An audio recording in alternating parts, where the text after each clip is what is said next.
Pemirsa, menciptakan pariwisata Bali yang aman dengan pengawasan perlu dilakukan terhadap tenaga kerja asing di Bali. Maraknya tenaga kerja asing yang ilegal harus ditindak dan diawasi keberadaannya.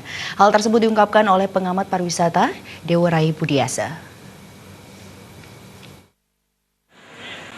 Bali sebagai destinasi wisata dijadikan ladang pekerjaan bagi banyak orang, termasuk para tenaga kerja asing yang menjadikan Bali sebagai tempat bekerja. Namun faktanya banyak TKA ilegal yang tidak mengantongi visa kerja namun ia bekerja di Bali.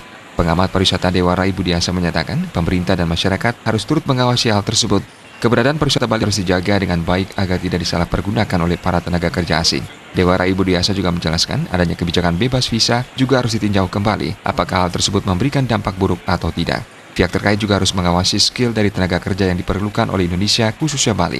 Kemampuan dari tenaga kerja harus benar-benar sesuai dengan pekerjaan yang akan didudukinya.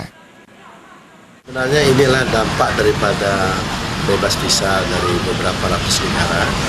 Ini merupakan suatu ancaman sesungguhnya. Sudah lama sudah kita prediksi bahwa dengan bebas visa itu sendiri sesungguhnya lebih banyak akan merugikan kita. Kenapa? Karena kita tidak bisa mendeteksi dari awal apa yang akan mereka lakukan.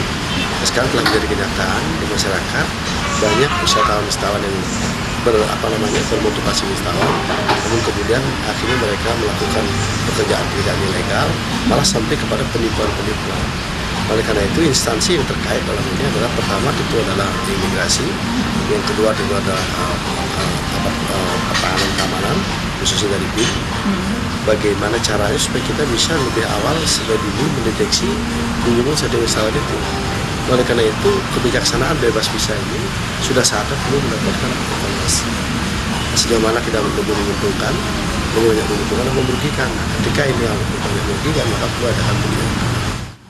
Kepada para generasi muda Bali juga diharapkan agar senantiasa berinovasi serta memperkaya pengetahuan agar mampu memanfaatkan peluang kerja yang ada dengan hasil yang maksimal. Desa Karyani, Bali TV.